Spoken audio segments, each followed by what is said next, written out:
Good morning 10th class. बेटा कल हमने जियो का चैप्टर जो है उसका एक टॉपिक डिस्कस कर रहे थे। भू उपयोग की जो भूमि है उसका उपयोग कहाँ कहाँ होता है। हमने इसको पाई चार्ट में समझा था, जिसमें हमने आंकड़े पढ़े थे अलग अलग कि भारत की जो भूमि है, लगभग भारत का जो एरिया है टोटल, वो मैंने आपको बताया था 32.8 लाख वर्ग किलोमीटर। अब उसकी ये डिवीज़न है जो हमने पाई चार्ट में देखी है कि भारत में जो भूमि है उसका किस किस रूप में प्रयोग होता है। कहीं पर देखो हमने पढ़ा कि बंजर भूमि है, कहीं पर परती भूमि पड़ी खाली पड़ी हुई है। बंजर तो ऐसी होती है ना जिस पे कुछ पैदा नहीं होता कुछ भी, और परती होती है वैसे ही अपने कार्यों के लिए या उसको खाली छोड़ देते हैं। जैसे गांव में अगर देखें तो बहुत सारी शामलाट भूमि होती है जो पंचायत के अंडर होती है और उस पर सामूहिक कार्यक्रम होते हैं। तो वो ऐसी ज़मीन है जिस पे खेती कर सकते हैं, लेकिन वो ओपन एरिया होते हैं। ऐसे ही वन है, माउंटेन्स एरिया है, पठार है, ठीक है, और खेती योग्य भूमि है। इसके अलावा कुछ ऐसा एरिया भी है जिस पे लोग रहते हैं। आपको इस चीज़ का पता ही है कि भारत की जनसंख्या दूसरे नंबर पर आती है। अगर हम विशाल जनसंख्या देखें ना, सबसे ज़्यादा जनसंख्या किस कंट्री की है, तो सेकंड नंबर पर हमारा कंट्री जो है स्टैंड कर रहा है जनसंख्या के मामले में। तो इतने सारे लोगों के लिए जो सेटलमेंट्स हैं उनको अरेंज करना भी लैंड के ऊपर ही होता है बेटा। तो भारत में जो भू उपयोग प्रारूप है, नेक्स्ट टॉपिक इसी से रिलेटेड है, उसको हम डिस्कस कर सकते हैं बेटा। स्टार्ट कर दिया था शायद मैंने कि किसी भी ज़मीन को या भूमि को उपयोग करने के पीछे कौन कौन से तत्व काम करते हैं। अब मान लो हमने ही कहीं रहना है, हमने यहाँ से माइग्रेट करना है, तो हम ऐसा इलाका ढूंढेंगे जहाँ पर हमारी और हमारे बच्चों की जो नीड्स हैं वो फुलफ़िल होती हूँ। मीन्स कि हमें भी आसानी से जॉब मिल जाए, बच्चों के लिए अच्छे स्कूल मिल जाएं, ठीक है, और सराउंडिंग जो है वो भी अच्छी हो। कि ऐसा एनवायरनमेंट बच्चों को हर एक पेरेंट्स देना चाहता है जहाँ पर उनका बच्चों जो है वो ग्रोन ही हो, ग्रोन अप हो। ये नहीं कि वो बच्चा जो है बैड जो है कंपनी में पड़ जाए या उसके पास कोई एजुकेशन सेंटर ना हो, ठीक है। वो ऐसे स्थान पर बिल्कुल जाना पसंद नहीं करेंगे जहाँ पर ग्रीनरी ना हो, अच्छा क्लाइमेट ना हो। हम भी ये सोचेंगे ना, हमें कोई कह दे कि राजस्थान में शिफ्ट हो जाओ या लद्दाख चले जाओ, ठीक है, तो हम पहले सोचेंगे कि वहाँ पर जो जलवायु है इतनी ज़्यादा एक्सट्रीम, राजस्थान में हॉट है और जम्मू कश्मीर से ऊपर है लद्दाख, वहाँ पर एक्सट्रीम कोल्ड है। तो हम जो जलवायु है या क्लाइमेट है उसका भी ध्यान रखेंगे। अगर हमने फार्मिंग करनी है तो हम उस इलाके में ही जो है फार्म लैंड खरीदेंगे जहाँ पर मृदा जो है, मिट्टी जो है फर्टाइल होगी। ऐसे ही बहुत सारे कारक हैं। अब हम अकेले नहीं रह सकते, हमें समाज भी चाहिए अच्छा। तो ये बहुत सारे ऐसे कारक हैं जो डिपेंड करते हैं और हम उसी भूमि का ही प्रयोग करते हैं जहाँ पर ये महत्वपूर्ण तत्वों की प्राप्ति होती हो। जैसे भौतिक कारक हैं, भौतिक कारक अंडरलाइन कर लें इसमें कि किसी भी भू उपयोग को प्रभावित करने वाले तत्वों में कौन कौन से फैक्टर काम करते हैं, तो भौतिक और मानवीय। तो भौतिक में क्या आ जाता है, भू आकृति कि जो लैंड है फर्टाइल है, प्लेट्यू है या माउंटेनियस है या डेजर्ट एरिया है, तो ये सारा भू आकृति में आ जाता है बेटे। जलवायु, क्लाइमेट कैसी है उस इलाके की, लोग वहीं रहना पसंद करेंगे ना जो हम सह सके। ये तो है नहीं कि हम डेजर्ट्स या जो कोल्ड डेजर्ट्स है वहाँ चले जाएं, नो। ऐसे मृदा के प्रकार है, सोयल देखो हमारी मेनली जो है 6 टाइप की सोयल है जो आगे हम टॉपिक में डिस्कस करेंगे। इसी तरह मानवीय कारक एग्जाम्पल देने आ जाते हैं पेपर में कि भौतिक कारक बताओ या मानवीय कारक। तो मानवीय कारकों में क्या आ जाता है, जनसंख्या। जहाँ पर लोग निवास करते हैं, लोग रहते हैं, सोसाइटीज़ होती हैं, बाकी लोग भी वहीं रहना पसंद करते हैं। निर्जन, बेजान या दुर्लभ क्षेत्रों में लोग अकेले रहना पसंद नहीं करते। घनत्व, डेंसिटी, जनसंख्या घनत्व एक ही बात है बेटा। प्रौद्योगिकी, क्षमता यानी टेक्नोलॉजी अवेलेबल हो, सांस्कृतिक और परंपराएं इत्यादि शामिल हो, ताकि उनके बच्चे जो है अच्छी बातें सीखें, उनको अच्छी कंपनी मिले। तो ये भी मानवीय कारक जो है बहुत ही इम्पोर्टेंट रोल प्ले करते हैं in the usages of land. Bharat का कुल भौगोलिक क्षेत्रफल कितना है बेटा? 32.8 लाख स्क्वायर किलोमीटर। अगर हम बात करें कि जो 32.8 लाख स्क्वायर किलोमीटर का एरिया इंडिया का है, तो उसमें 93% ऐसा भाग है जिसके आंकड़े उपलब्ध हैं। बाकी ऐसे स्थान हैं जहाँ तक हम नहीं पहुँच सकते, ठीक है, वहाँ पर लोग भी नहीं रहते और उस ज़मीन को यूज़ भी नहीं करते। तो टोटल एरिया जो है उसका सिर्फ 93% जो है वो यूजेबल है, क्योंकि जो असम है या जितने भी हमारे माउंटेनियस एरियाज़ हैं, ईस्टर्न स्टेट्स देखो सारे माउंटेन्स हैं वहाँ पर, और नॉर्थ इंडिया में भी 3 बड़ी बड़ी ब्रांचेज़ हैं जो आप 9th में पढ़ के आए हो माउंटेन्स की। तो वहाँ जो है भूमि का बहुत कम उपयोग हो रहा है, वहाँ पर खेती बाड़ी नहीं हो सकती पॉसिबल। तो और भी जो ह्यूमन एक्टिविटीज़ है वो वहाँ पर नहीं होती, ठीक है। तो जम्मू कश्मीर, पाकिस्तान, चीन अधिकृत क्षेत्रों के भूमि उपयोग का सर्वेक्षण भी नहीं हुआ, हमें पता ही नहीं है कि, क्योंकि वो इतने हाई माउंटेन्स एरिया है, तो वो लैंड किस तरीके से यूज़ हो सकती है, इट्स अ डिफ़िकल्ट टास्क। इसके अलावा इंडिया में देखो बेटा स्थायी चरागाह है, ठीक है, इसके अंतर्गत भी जो है भूमि कम हुई है।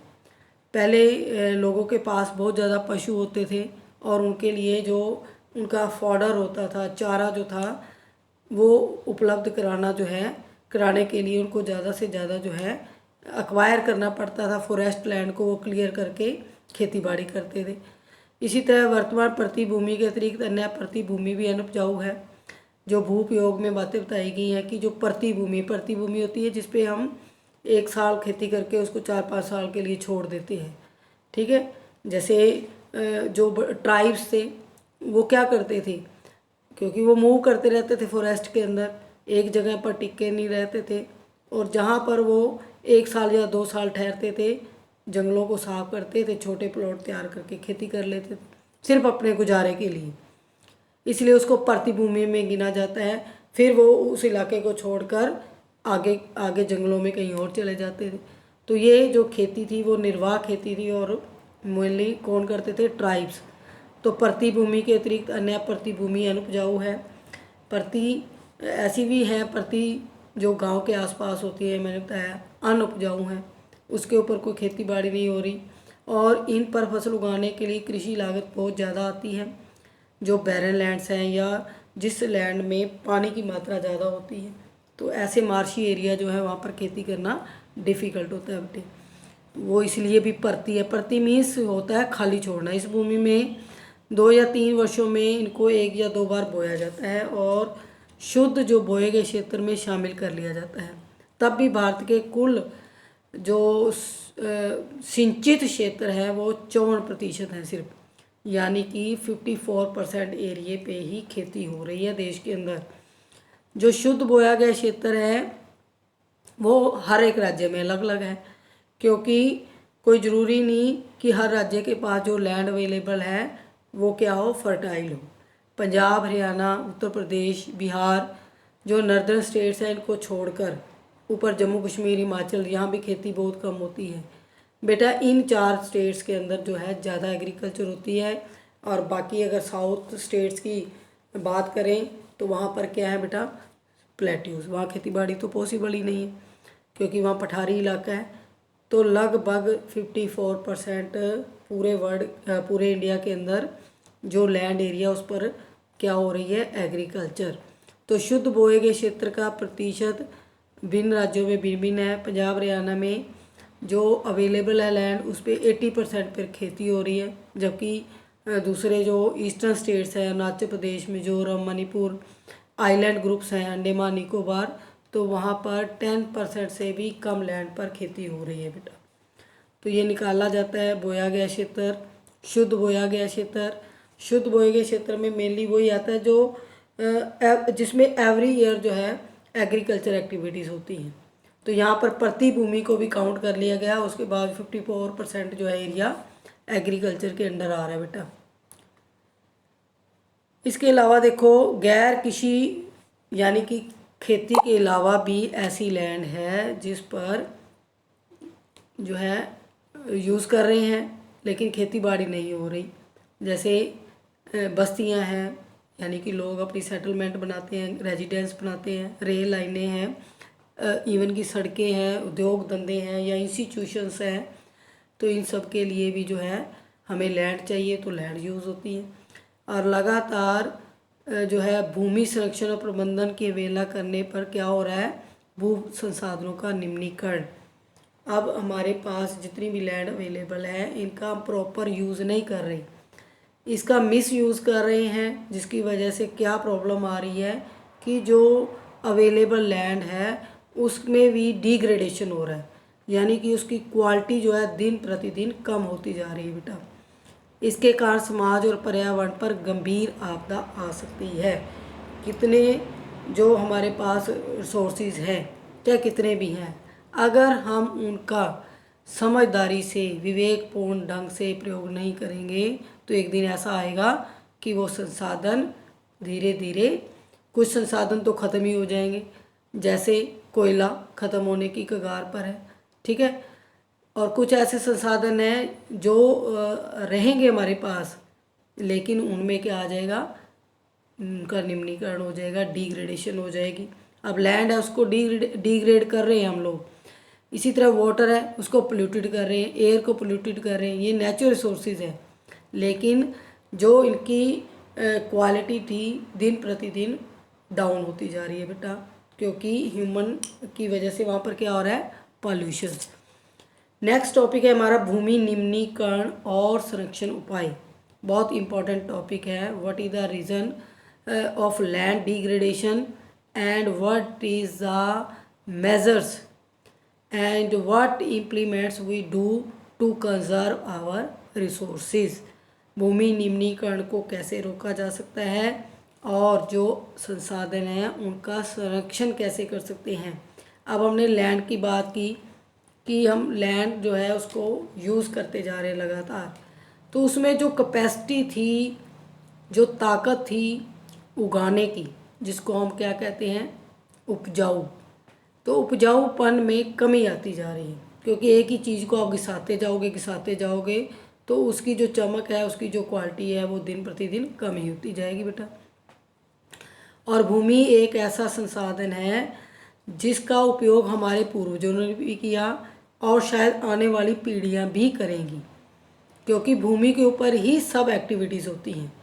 तो ये एक ऐसा रिसोर्स है जिसकी हम अवहेलना नहीं कर सकते।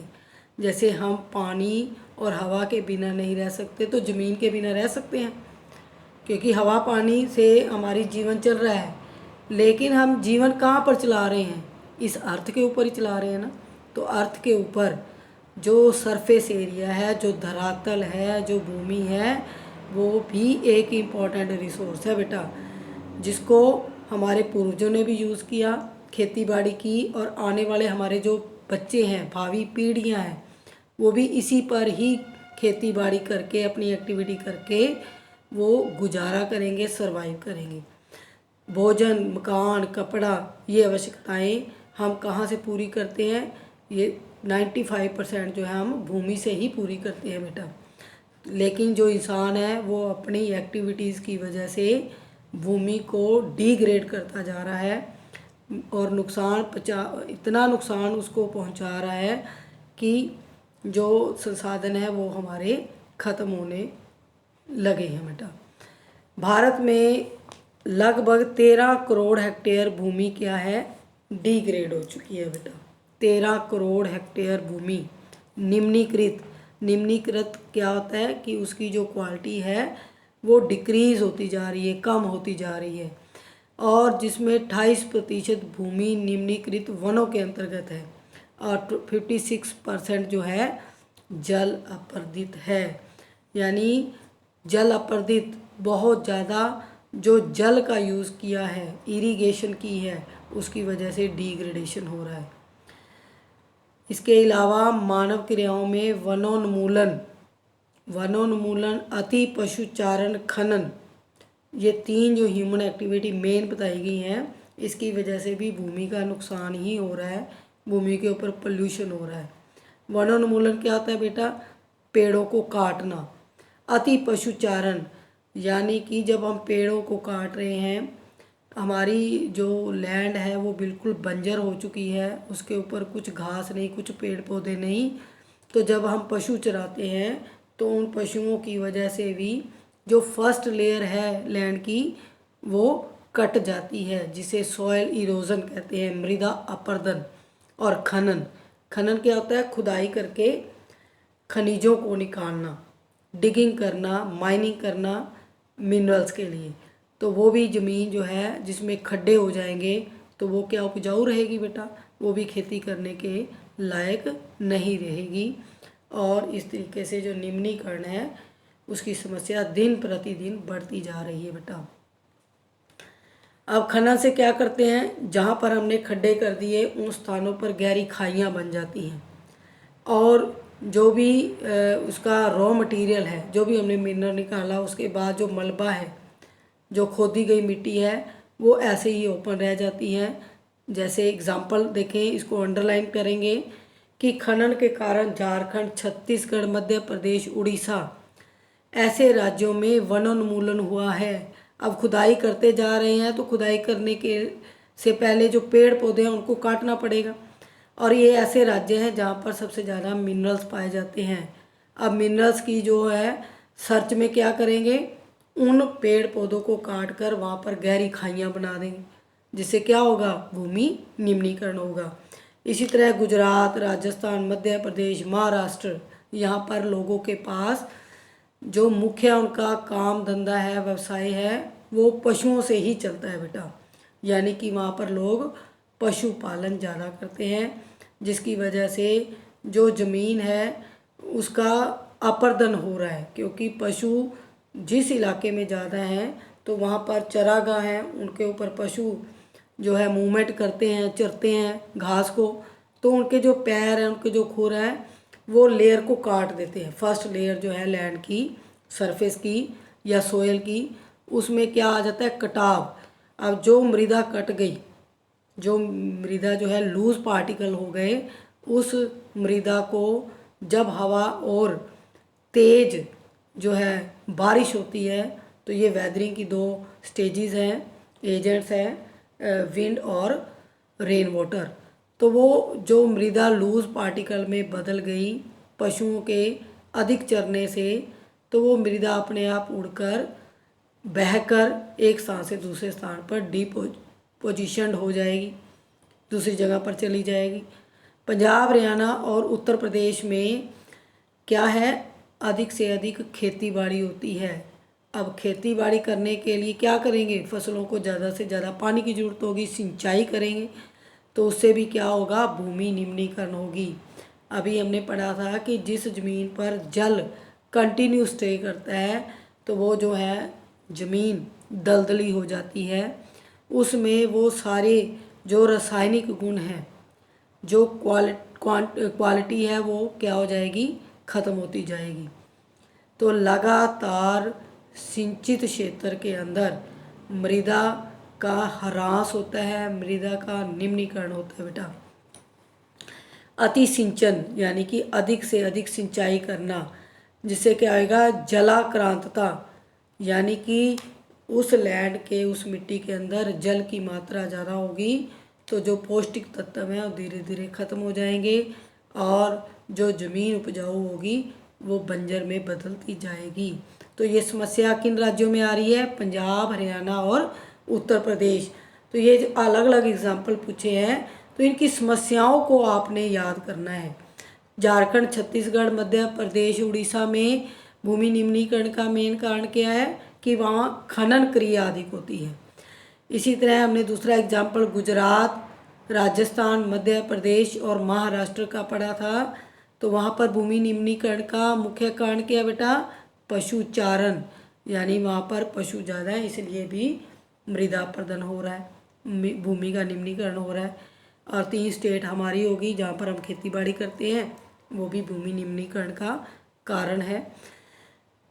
लगातार मैंने बताया कि उसमें जो पौष्टिक तत्व हैं वो ख़त्म हो जाते हैं, तो जो मृदा है उसमें लवण यानी नमक की मात्रा ज़्यादा होती जाती है, और शोरा क्षारीयता, सफ़ेद सफ़ेद जो कलर का एक चद्दर सी बिछ जाती है, घरों में भी आप देखते हो दीवारों के ऊपर वाइट वाइट होता है, तो ये उस जो है क्वालिटी कम हो जाती है उसके अंदर, चीज़ के अंदर, जिसकी वजह से शोरा बढ़ जाता है, लवणीयता आ जाती है, नमक की मात्रा बढ़ जाती है।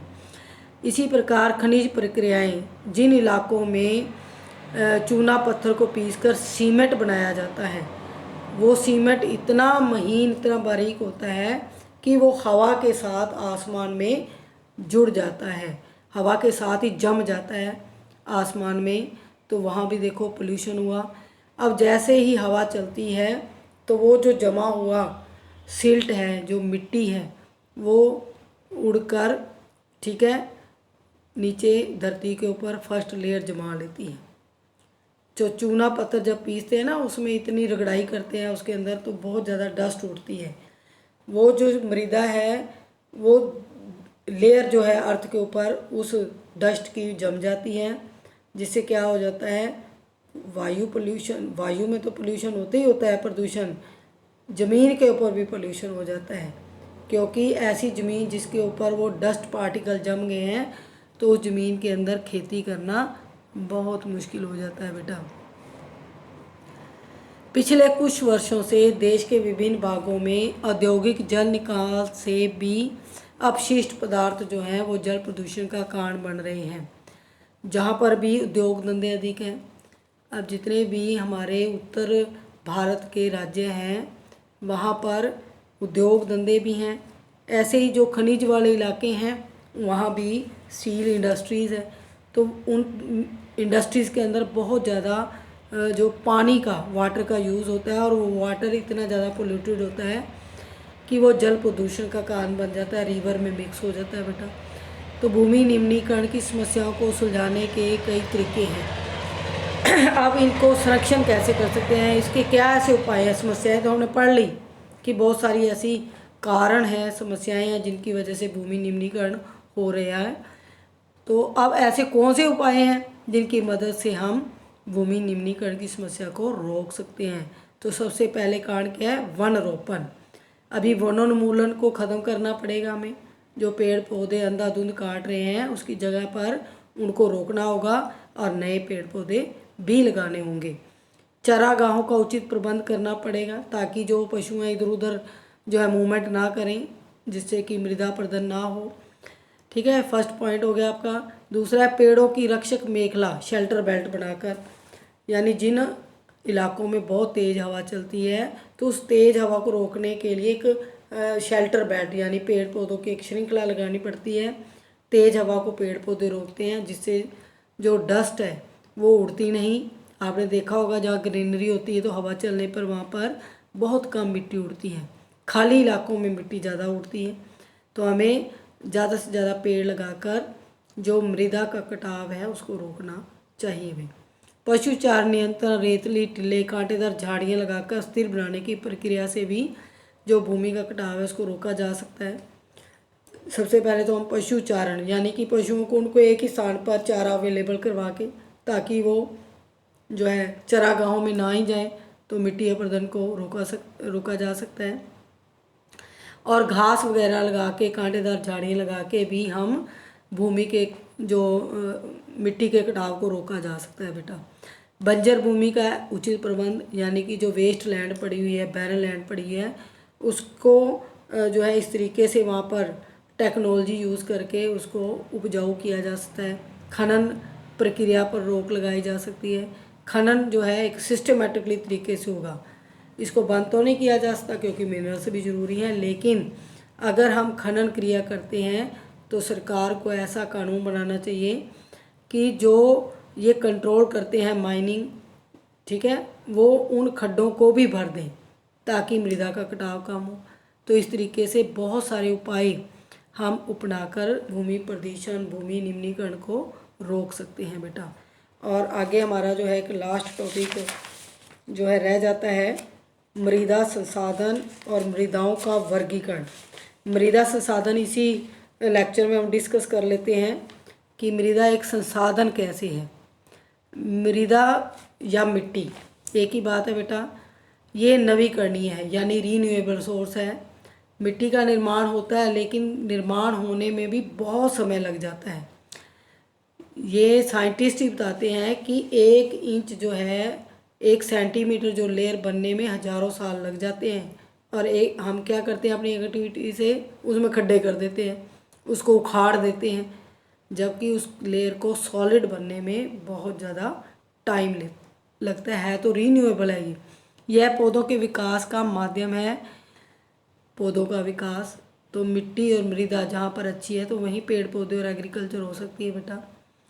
और विभिन्न जीवों को जो धरती के ऊपर हर्बीवर्स हैं, जो शाकाहारी हैं, वो भी बेचारे अर्थ के ऊपर तभी जिंदा है जब उनको खाने के लिए कुछ मिलेगा। तो हम पेड़ पौधे उगाएंगे, घास होगी, तो जो जंगली जानवर हैं वो भी बेचारे जिंदा रह सकेंगे। कुछ सेंटीमीटर गहरी मृदा बनने में लाखों वर्ष लग जाते हैं। मृदा बनने की प्रक्रिया जो है उसके बीच में कौन से कारक यानी मृदा को बनाने में जो महत्वपूर्ण तत्व हैं, मिट्टी का निर्माण कौन करते हैं? उचावच, जनक शैल, शस्त्र शैल, जलवायु, वनस्पति और जैव पदार्थ, ये सब जो कारक हैं वो मृदा में हेल्प करते हैं बेटा। उचावच क्या है? हाई एल्टीट्यूड, जो ऊंचाई पर स्थित है, जैसे उत्तर प्रदेश है, पंजाब, हरियाणा है। अगर सी लेवल से देखें तो ये हाइट पर है, ठीक है। और यहाँ पर रिवर्स जो हैं वो मैदान बनाने में और हर साल नई मिट्टी लाने में हेल्पफुल रहती हैं। जनक शैल क्या है? जनक शैल होता है जो बेसिक सरफेस है जिससे मिट्टी का निर्माण होना शुरू हुआ है। यहाँ पर एक पिक्चर में देखो मृदा का दिखाया हुआ है ये डायग्राम। ये मृदा जो है सबसे ऊपरी संस्तर की मृदा जिसमें ग्रीनरी है बेटा, जो सरफेस हो गया हमारा। उसके नीचे जो है थोड़े मोटे कण है, फिर बारीक कण है, फिर बड़े बड़े कण हैं। यानी कि नदियाँ क्या करती हैं, पहाड़ों से सिल्ट को लेकर कहाँ जाती हैं? मैदानों से होती हुई समुंदर में, और अपने साथ जो सिल्ट है वो डिपॉजिट करती रहती हैं सी के अंदर। और फिर वहाँ पर उद्गार होता है और वहाँ से जैसे अंडमान निकोबार है, देखो चारों तरफ पानी है। अब वो किससे बना है? ज्वालामुखी विस्फोट से बना है। अंडमान लक्षद्वीप है, वहाँ पर ऐसे जीव होते हैं जो मर जाते हैं और वो जम गए हैं, तो जो सिल्ट है उसके साथ जमकर उन्होंने मिट्टी का निर्माण कर दिया। तो यहाँ पर यही मतलब है कि जो जलवायु है, वनस्पति है, पेड़ पौधे हैं, जीव जंतु हैं, ये सब मृदा बनाने में हेल्पफुल है। अब पेड़ पौधे क्या करते हैं? उनकी पत्तियाँ गिर जाती हैं, वो सड़ गल कर डिकम्पोज होकर मिट्टी के अंदर ही मिक्स हो जाती हैं। ऐसे ही जो एनिमल्स हैं, डेड एनिमल्स जो हैं, उनको कोई जलाता थोड़ा है या कोई दफनाता थोड़ा है उनको, वो ऐसे ही बेचारे मर जाते हैं। तो उनका जो डेड पार्टिकल्स हैं वो किस में मिक्स हो जाते हैं? मिट्टी के अंदर। तो ये सब कारक हैं जो धीरे धीरे शैल मीन्स बेटा मिट्टी होती है, तो शैल का निर्माण करते हैं, ठीक है। आगे है इसके अलावा तापमान है, जल की क्रिया है, पवन है, हिम नदी है, ये भी एजेंट्स हैं जो हेल्प करते हैं मिट्टी के निर्माण में। मैंने आपको बताया था कि अगर तेज़ हवा चल रही है तो जिस इलाके में पेड़ पौधे नहीं है वहाँ से वो मिट्टी को उड़ाकर दूसरी जगह पर डिपॉजिट कर देती है। इसी तरह जो जल है यानी कि जो रेन वाटर है वो भी क्या होगा, आपने देखा ना, जब पूरी तेज़ बारिश आती है तो उसके साथ ही पानी के साथ ही मिट्टी बह जाती है और वो कहीं ना कहीं जाकर जम जाती है या नालियों के द्वारा कहीं ना कहीं जाकर स्टोर हो जाती है। इसी तरह हिम नदी जो ग्लेशियर्स हैं जब वो टूटते हैं वो भी अपने साथ जो है सिल्ट और सेडिमेंट उखाड़ कर साथ ही ले जाते हैं। तो ऐसी क्रियाओं से मृदा का जो है निर्माण होता है बेटा। तो इसमें रासायनिक और जैविक जो है ऐसे घटक हैं जो हेल्पफुल है for the formation of soil. मृदा बनने की प्रक्रिया को कौन निर्धारित करता है? कौन से ऐसे तत्व हैं जिससे हमें मृदा की पहचान होती है? देखो, कोई काली मिट्टी है, कोई पीली मिट्टी है, कोई लाल मिट्टी है, तो ये उनकी संरचना के ऊपर डिपेंड करता है कि उनके अंदर कौन से तत्व ज़्यादा पाए जाते हैं। तो उनका रंग, गहराई, गठन, उनकी आयु, कितनी पुरानी मृदा है, जलोढ़ मृदा, बांगर मृदा, खादर मृदा, ये हमने पढ़ा है 9th क्लास में बेटा। तो ये सारे जो हैं भारत की मृदाओं के अंदर उनको बनाने में हेल्पफुल होते हैं बेटा। नेक्स्ट टॉपिक में हम पढ़ेंगे मृदाओं का वर्गीकरण। ये भी एक बड़ा टॉपिक है। 6 टाइप की जो है मिट्टी होती है उसकी हम डिटेल पढ़ेंगे। बहुत इंपॉर्टेंट क्वेश्चंस इसके अंदर से बनते हैं। एग्जामिनेशन पॉइंट ऑफ व्यू से ये पूरा चैप्टर बहुत ही इंपॉर्टेंट है बेटा। तो हम नेक्स्ट लेक्चर में डिस्कस करेंगे इसके बारे में। Till then, good bye.